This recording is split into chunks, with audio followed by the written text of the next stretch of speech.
देखिए इस बात ध्यान रखिए, गुजर हमेशा कभी चोर नहीं हो सकता।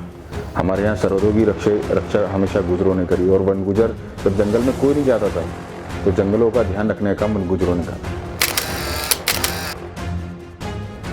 ये बात जब आदमी विपक्ष में आवाज उठाता है, जो जनहित की बात करेगा सरकार उस पर मुकदमे लगाई देती है, तो मुकदमा होना कोई बड़ी बात नहीं है, तो लगाए ये तो लगता ही है। तो आप तैयार हैं मुकदमे के लिए? समझे, जब बात संघर्ष की आती है तो मुझे ऐसा लगता है कि मैं एक किसान का बेटा हूँ।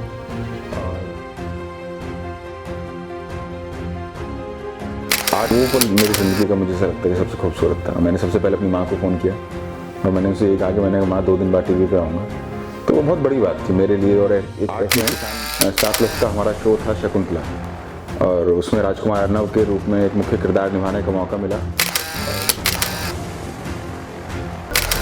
आपकी शकुंतला,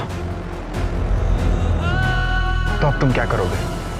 सोचा गुरु तो मैं ये कह सकता हूँ कि हम लोग जगदीश राणा जी को देख के राजनीति में आए हैं।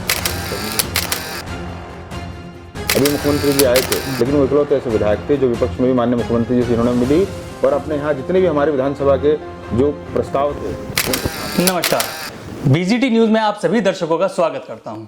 आज मुलाकात राजनीति की इसके साथ साथ एक ग्लैमरस का तड़का लेकर आए हैं हम आपके लिए।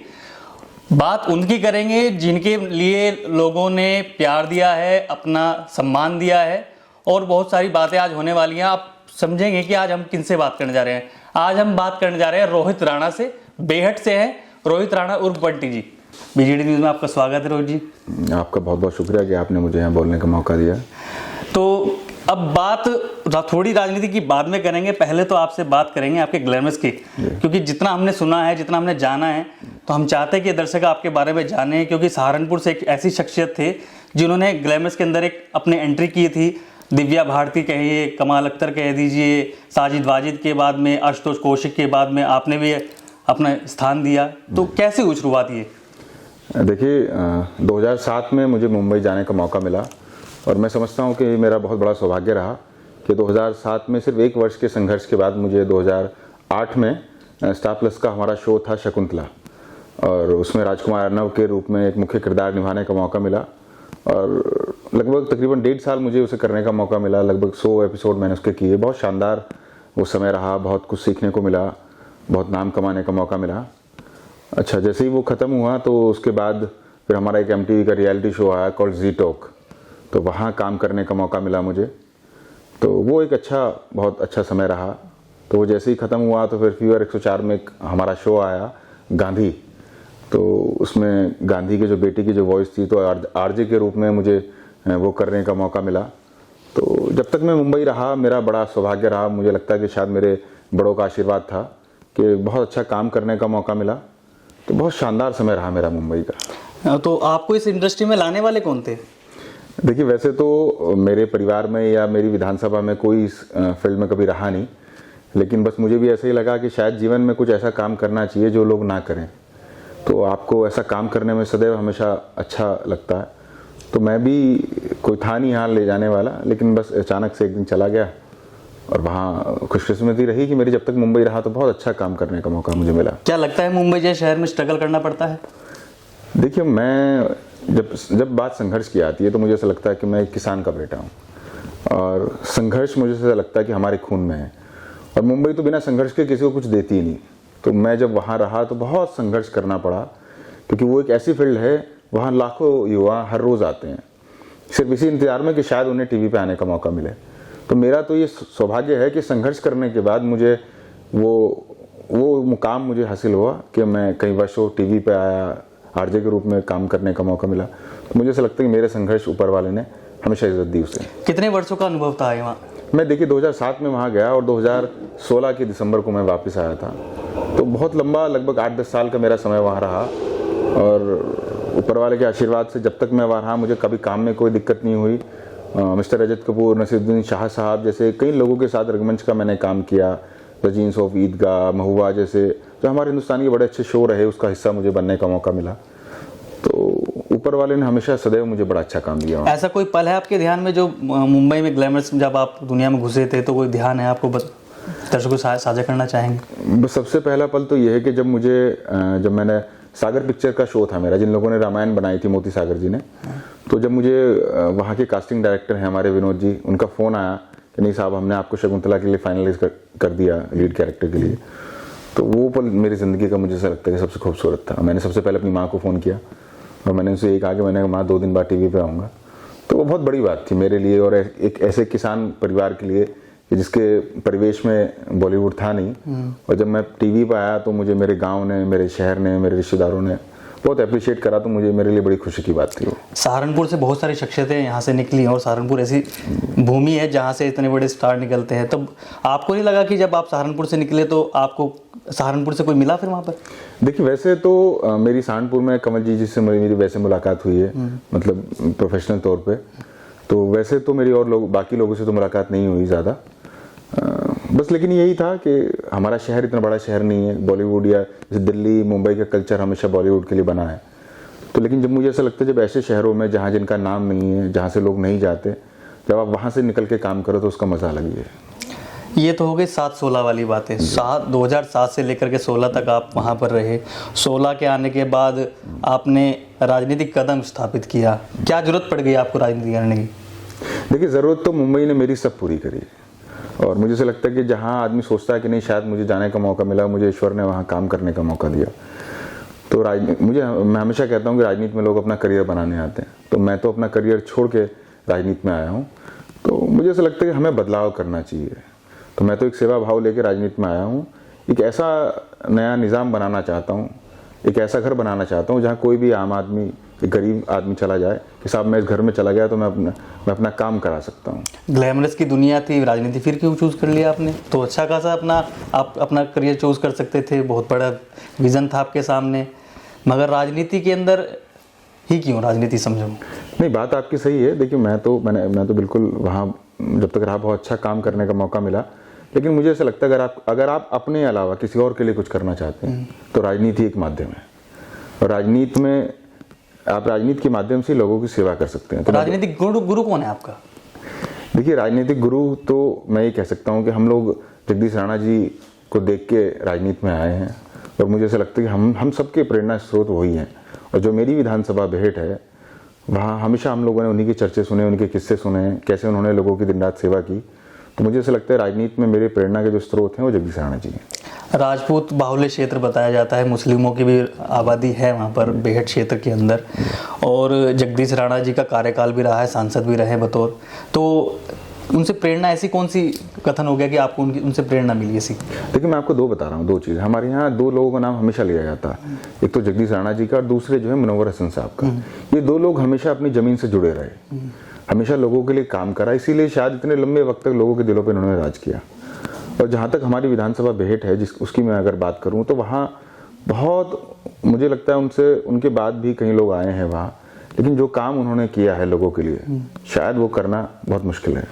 कोरोना काल चल रहा था जी, कोरोना काल के दौरान ही राणा जी एक्सपायर हुए थे जी। तो जब आपको ये सूचना मिली तो कैसा लगा? मतलब दुख तो हुआ होगा, मगर फिर भी एक स्मरण याद आता है कि उस समय ऐसा कुछ। देखिए मैं आपसे बता रहा हूँ उनका जाना, क्योंकि हमारे तो बड़े हैं, हमारा परिवार है, तो हमारे लिए तो बहुत दुखद क्षण था वो। क्योंकि एक ऐसी शख्सियत का जाना जिसे देख के हम बड़े हुए, जिसे देख के हमने सोचा कि साहब हमें भी ऐसा हम बनना चाहते हैं, तो जाहिर सी बात है हमारे लिए बहुत दुखद क्षण था। लेकिन ये क्योंकि विधि का विधान है, जो यहाँ आगे सबको जाना है, तो आदमी अपने मन को समझा सकता है, लेकिन हमारे लिए बहुत बहुत बुरा है कि ऐसी क्षति है जिसकी पूर्ति शायद कोई नहीं कर सकता। जगदीश राणा जी काफ़ी बार सांसद बने रहे, विधायक भी बने थे, और उनका क्षेत्र में कैसा काम रहा है जैसे कि आप जानते हैं? देखिए मैं तो ये कह सकता हूँ कि आप घाट के आखिरी छोर में अगर जाएंगे और वहाँ खासतौर पर अगर विकास की बात करेंगे तो विकास में वहाँ सिर्फ उन्हीं का नाम मिलेगा, वरना उनके बाद कई विधायक बने तो मुझे ऐसा लगता है कि शायद उनके 10% भी कोई काम नहीं करा पाया। रोहित जी, आप इस समय समाजवादी पार्टी में हैं, सदस्य भी हैं जी, तो कैसा भविष्य देखते हैं समाजवादी पार्टी में अपना? देखिए मैं समाजवादी पार्टी में मैं माननीय नेताजी और अखिलेश यादव जी की विचारधारा को लेकर समाजवादी पार्टी में हूँ, और मुझे ऐसा लगता है कि जो भी युवा हैं, और युवाओं में माननीय अखिलेश यादव जी का जो चेहरा हमारे सामने है, उनका जो विज़न है, वो जिस तरह से युवाओं के लिए, गरीब के लिए, मजदूर के लिए जो काम करना चाहते हैं, तो मुझे ऐसा लगता है कि हम उनके विज़न को लेके मैं इस समाजवादी पार्टी में हूँ और हम उनके विज़न के साथ समाजवादी पार्टी को धीरे धीरे प्रयास करके मजबूत करेंगे और मुझे उम्मीद है आने वाले 2027 में हम सरकार बनाने का काम करेंगे। राजनीति समाजवादी पार्टी का इस समय क्या चल रहा है? आपको पता लग रहा है कि इमरान मसूद साहब आपके बड़े नेता निकल के चले गए आपके हाथों से, और इसके बारे में क्या कहेंगे भाई? अभी नगर निकाय चुनाव भी आने वाले हैं, तो कितना आप निकाल पाएंगे यहाँ से चुनाव में? देखिए, जहाँ तक किसी के जाने की बात है, मैं समझता हूँ कि पार्टी सर्वोपरि है। पार्टी में किसी के आने और जाने से कोई फर्क नहीं पड़ता। और समाजवादी पार्टी की जो सबसे मजबूत है, मैं समझता हूँ यहाँ के कार्यकर्ता बहुत मजबूत हैं और ज़मीन से जुड़े हुए लोग हैं, तो किसी के जाने ना जाने से यहाँ कोई फर्क नहीं पड़ता। अभी तो इमरान मसूद गए थे, हाल के हाथ ही धर्म सिंह सैनी भी चले गए आपके।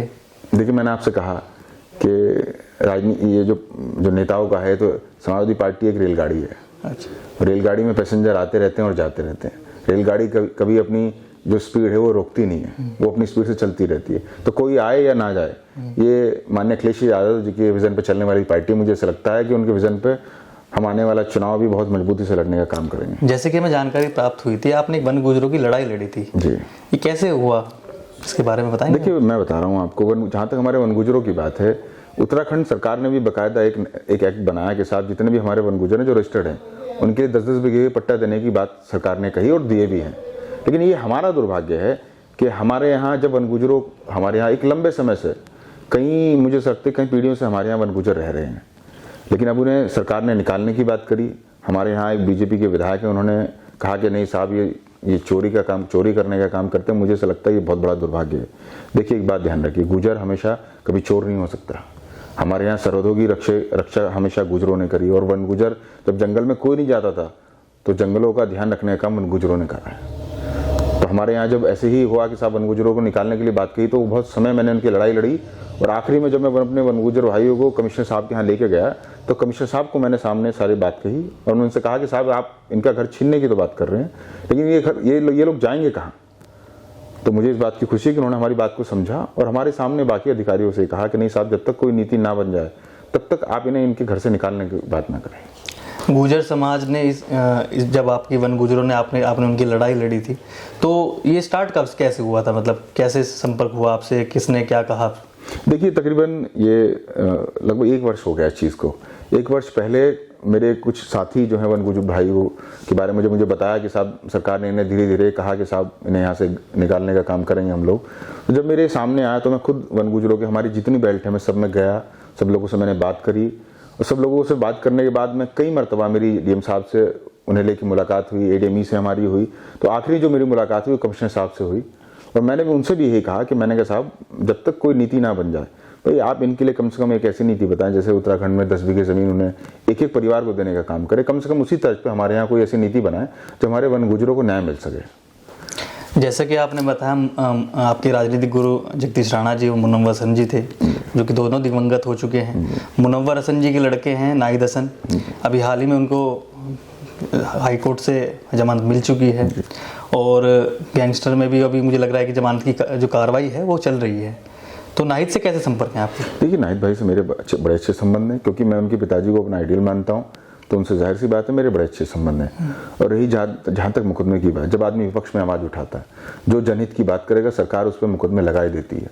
तो मुकदमा होना कोई बड़ी बात नहीं है, ये तो लगता ही है। तो आप तैयार हैं फिर मुकदमे के लिए? समझे नहीं, अगर मुझे जनता के लिए कोई मुकदमा झेलना पड़ा, जनहित की लड़ाई लड़ने के लिए अगर कोई झेलना पड़ा, तो मुझे उससे कोई दिक्कत नहीं है। राजनीति में नेता जो है जनता के लिए तो आया ही है, और जनहित की बात करना, अगर मुकदमा कराना, तो फिर उसमें क्या बुराई है? लगातार आप प्रयास करते रहते हैं अपने बेहट क्षेत्र में, अपने कार्य क्षेत्र। ऐसा कौन सा काम है जो बेहट में जरूरी है और अनिवार्य है?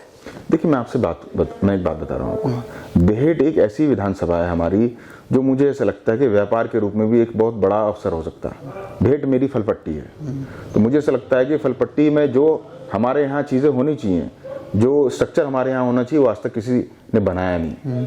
पहली चीज़। दूसरी चीज़, अब आप ये समझिए कि पॉपुलर को काटने वाले हमारे, पॉपुलर को लेके जाने ट्राली जो लोग हैं वो हमारे, और हम अपना ही पैसा, जो बराबर का जो प्रदेश है हरियाणा, यमुनानगर में जाकर देते हैं। क्या ये सही है? ये गलत है भाई। जब लकड़ी हमारी है, क्यों हमारे यहाँ आज तक किसी पॉपुलर की फैक्ट्री को लगाने का काम नहीं करा? मुझे ऐसा लगता है कि ये गलत है। हमारे यहाँ बहुत अवसर हैं, बस आवश्यकता है एक ऐसे आदमी की, एक ऐसे जनप्रतिनिधि की, जो उस अवसर को सही जगह ले जाके लोगों को मौका दे सके रोजगार का। बेहट से मौजूदा विधायक उमर अली खां साहब हैं जी, आपने भी प्रयास किया था, टिकट नहीं मिला था, तो उमर अली खान साहब के कार्य से कितना खुश हैं आप? क्या आपके काम भी हो पा रहे हैं या फिर थोड़ी बहुत अभी मनमुटाव या कुछ चल रहा है आपके बीच में? देखिए, मैं किसी के मनमुटाव की बात नहीं करना चाहता। मैं तो ये कह सकता हूँ कि मैं व्यक्तिगत रूप से अपनी भेड़ विधानसभा की जो सेवा कर सकता हूँ वो मैं करने का प्रयास कर रहा हूँ, चाहे वो थाने के रूप में हो, चाहे वो कचहरी के रूप में हो, चाहे वो विकास के रूप में हो। मैं अभी मेरे यहाँ, अब आप देखिए कि फैजाबाद से बादशाही बाग वाला जो पुल है, रपटा है, वो तकरीबन 10 वर्षों से हमारे यहाँ टूटा पड़ा है। अच्छा। मैं अभी लखनऊ में गया था तो हमारे यहाँ जो एडिशनल सेक्रेटरी हैं नीरजा जी, मैं उनसे मिला, मैं उन्हें वो दे के आया और मुझे उम्मीद है बहुत जल्द वो बनाने का काम होगा। ऐसे ही विकास के रूप में जितने भी काम है, जब भी मैं लखनऊ जाता हूँ तो मेरा ये प्रयास रहता है कि अधिकारियों से मिलकर मैं उन सबको धीरे धीरे काम कराने का प्रयास कर सकूँ। अधिकारियों से आप काम करवाने में एक्सपर्ट भी हैं, आपके कहीं ना कहीं संबंध भी दिखाई देते हैं। जब जिस प्रकार आप राजनीति कर रहे हैं तो अब आपका एजेंडा क्या है आगे? देखिए, जहाँ तक बात हुई एक्सपर्ट की बात, मैं ऐसे मानता हूँ, देखिए अगर आप अधिकारी के सामने किसी सही काम को और जनहित के काम को लेके जाएंगे तो मुझे ऐसा लगता है कि अधिकारी उन चीज़ों को समझते हैं। और देखिए, हमारे यहाँ इस टाइम कहीं प्रशासनिक अधिकारी इतने अच्छे हैं कि मुझे ऐसा लगता है कि वो जब भी मैं उन्हें लेके गया तो हमेशा उन्होंने मतलब वो काम करने का काम करा। तो मैं इस चीज़ के हमेशा उनके लिए तारीफ करूँगा कि उन्होंने हमेशा मेरा साथ दिया इस चीज़ में। आप किसान पुत्र हैं जी, परिवार भी आप सुख संपन्न हैं जी। तो परिवार वालों ने कोई ऑब्जेक्शन नहीं किया कि भाई कहाँ पॉलिटिक्स और कहाँ फिर ग्लैमरस, क्या मतलब कुछ आपसे रोक वोक नहीं डालते या फिर जैसे कर रहे हैं करते रहो? देखिए, मेरा परिवार हमेशा से, मेरे बड़ों ने भी सेवा करने का काम करा। जो मेरे बाबूजी हैं, हमारे यहाँ लगभग 40 वर्ष उन्होंने अपने साथी को सरपंच बनाने का काम करा। हमारे यहाँ जब घुन्ना किसान संघ होता था, एक लंबे समय से उसकी चेयरमैनी हमारे पास रही। हमारे यहाँ जो बबैल अभी गन्ना विकास समिति है, उसकी चेयरमैनी हमारे पास बहुत लंबे समय से है। तो मेरे बड़ों ने हमेशा लोगों के लिए हमेशा सेवा करने का काम करा। तो मैं भी वही प्रयास कर रहा हूँ कि जो मेरे बड़ों ने कार्य किया, मैं भी उसे आगे बढ़ाने का काम कर रहा हूँ। सहारनपुर देहात से विधायक हैं आशु मलिक जी। जी, संबंध भी अच्छे खासे ठीक ठाक लग रहे हैं आपके, कहीं ना कहीं हर जगह आप उनके साथ रहते हैं। जी। कहीं ना कहीं लगता है कि इनको विवादों में खींचने का प्रयास हो रहा है विपक्ष के द्वारा? देखिए, ये बात सही है कि मेरे बहुत अजीब मित्र हैं वो। और जहाँ तक बात विवाद की है, मैं समझता हूँ कि देखिए, लखनऊ के नाम पे हमारे ज़िले के कुछ नेता व्यापार करने का काम करते थे, अपनी दुकानें चलाने का काम करते थे। तो आशु भाई के लिए तो मैं ये कह सकता हूँ, आशु भाई ने वो दुकानें बंद करने का काम करा, वो व्यापार बंद करने का काम करा। एक इंसान लखनऊ से उठ के यहाँ आपके यहाँ विकास की बात कर रहा है, सड़क की बात कर रहा है, तो क्या बुराई है इसमें? अब मैं आपको एक उदाहरण दे देता हूँ। हमारे यहाँ आप धतौली चले जाइए, बड़ा गाँव है हमारे यहाँ, पिछले 40 वर्षों से उन्होंने पुल की मांग कर रखी थी। भाई, ऐसा क्या होगा कि आज तक कोई जनप्रतिनिधि उस मांग को पूरा नहीं कर पाया? तो उन्होंने अपनी जो शुरुआत करी, पहले ऐसे काम से शुरुआत करी जो पिछले 40 वर्षों से रुका हुआ था। अगर एक विधायक ने ऐसे 40 वर्षों से रुका हुआ काम कर दिया तो भाई क्या पीड़ा है? क्यों आप एक ऐसे विधायक को हजम नहीं करना चाह रहे जो पुल की बात कर रहा है, जो सड़क की बात कर रहा? क्यों आप उसे जाति के नाम पे, मजहब के नाम पे, बिरादरी के नाम पे क्यों खींचना चाहते हो? तो मैं तो ये पूछना चाहता हूं ऐसे नेताओं से कि क्या आपको विकास वाले नेता पसंद नहीं है? क्या आपको सिर्फ ऐसे ही नेताओं की जरूरत है जो सिर्फ जाति और मजहब और बिरादरी की बात करें? तो मुझे तो ऐसा लगता है कि शायद, देखिए, हमारा सौभाग्य है कि हमारे शहर को अब ऐसे नेता मिले हैं जो विकास की बात कर रहे हैं। और हमारे लिए तो मैं कह रहा हूँ आपसे, ये हमारे लिए व्यक्तिगत रूप से बड़े सौभाग्य की बात है। जसमोर की रानी देवलता जी हैं, शाकुम्भरी क्षेत्र पड़ता है, तो लगता है आपको विकास की जरूरत है वहाँ पर? तो देखिए कि कभी पानी बह जाता है, कभी आदमी फंस जाता है, कभी गाड़ियाँ बह के चले जाती हैं, तो विकास नहीं किया क्या उन्होंने? देखिए, मैं तो आपसे कह सकता हूँ कि जब भी कोई चुनाव होता है तो माँ शाकुम्भरी का आशीर्वाद लेने सब आते हैं, लेकिन ये सच्चाई है कि वहाँ बहुत विकास की ज़रूरत है। आप वहाँ आए बरसात में देखते होंगे गाड़ियाँ ऐसे ही पानी में बहने का काम करती हैं। तो मुझे ऐसा लगता है वो हमारे लिए हमारे सबके लिए बहुत बड़ा तीर्थ स्थल है। तो वहाँ उत्तर प्रदेश विधानसभा की पहली सीट, जी, माथा टेकने के लिए अमित शाह जी भी आए, योगी आदित्यनाथ भी आते हैं, और सभी जितने भी हो गए, मैं वाड्रा जी भी आई थी पीछे दौरान में। आपने कहा कि तो लगता है कि उसको छोड़ दिया जाता है, मतलब उस क्षेत्र का विकास नहीं हो पाता। और भी तीर्थ स्थल है, क्या इसका लगता है कि उपेक्षा की जाती है शाकुम्भरी माता? देखिए, मेरी विधानसभा में 2 तीर्थ स्थल बड़े मानकान है जिनकी, माँ शाकुम्भरी देवी का और हमारे यहाँ रायपुर में जो हमारी खानका है। और मुझे ऐसा लगता है यहाँ दोनों ही जगह हजारों लोग, लाखों लोग अपनी श्रद्धा को लेके आते हैं। तो लोग जब भी आते हैं, हमारे यहाँ जितने भी बड़े नेता हैं, चाहे वो सरकार के रहे हों, चाहे विपक्ष के रहे हों, वो आए हैं। लेकिन ये अभी सरकार की जिम्मेदारी है कि ये दोनों हमारे तीर्थ स्थल हैं। मुझे लगता है कि वहाँ जो भी आवश्यकता है, चाहे वो सड़क के रूप में हो, चाहे ढांचे के रूप में हो, वो उन्हें करनी चाहिए। क्योंकि देखिए, जहाँ लोगों की श्रद्धा होती है वहाँ लोगों का विकास होना चाहिए, लोगों की ऐसे तीर्थ स्थल का विकास होना चाहिए। एक आखिरी सवाल मेरा ये रहेगा, आशु मलिक, इमरान मसूद, 2 नेता हैं और लगातार इमरान मसूद के आने के बाद से असमंजस हो गया था मुस्लिम नेताओं में, आपके साथी मित्र हैं और आपने भी कहीं ना कहीं साथ देखा होगा, तो सबसे बेटर कौन? देखिए, बेहतर मैं इतना कह सकता हूँ, आपने एक व्यक्ति को पिछले 30-40 वर्षों से बरत के देख लिया। अब एक आदमी जो अभी आया है, उसने अभी आने के बाद हमेशा, चाहे वो पुल के रूप में, सड़क के रूप में, विकास की बात करी। अरे भाई, जब एक लंबे समय आपने ऐसे लोगों को अगर सेवा करने का मौका दिया, तो कम से कम नए लोगों को मौका दें। आप कम से कम उनसे काम लेके देखें कि शायद वो बेहतर हैं या नहीं है। तो मुझे ऐसा लगता है कि एक बार आशु भाई को काम करने का आप समय दें। मुझे पूर्ण रूप से भरोसा है कि वो हमारे जिले में, सरकार तो नहीं है लेकिन विपक्ष में, देखिए मैं आपको एक और बता रहा हूँ, हमारे यहाँ विपक्ष अभी मुख्यमंत्री जी आए थे, लेकिन वो इकलौते ऐसे विधायक थे जो विपक्ष में भी माननीय मुख्यमंत्री जी से जिन्होंने मिली और अपने यहाँ जितने भी हमारे विधानसभा के जो प्रस्ताव थे वो उनके सामने रखे। अब उसका फायदा ये हुआ कि नगर निगम में हमें कहीं लगभग 8 करोड़ रुपए विकास के रूप में मिलने का काम हुआ। तो ये उन्हीं के भरोसे तो मिला। अगर आशु भाई इस लड़ाई को न लड़ते तो बताओ कैसे मिलता। तो मुझे ऐसा लगता है कि एक बार जितने भी हमारे यहाँ जनता, एक बार आप आशु भाई के रूप में उनके ऊपर भरोसा करने का काम करें। मुझे ऐसा लगता है कि वो कभी आपका भरोसा नहीं तोड़ेंगे। तो ये थे हमारे साथ में रोहित राणा जी, जो एक युवा नेता हैं और कहीं ना कहीं एक राजनीतिक सोच के हिसाब से अपने ग्लैमरस को की दुनिया को छोड़ करके राजनीति में आए हैं। और आपको ये मुलाकात कैसी लगी, आप इनसे क्या पूछना चाहते हैं, कमेंट सेक्शन में राय दें और शेयर करें अधिक से अधिक। धन्यवाद।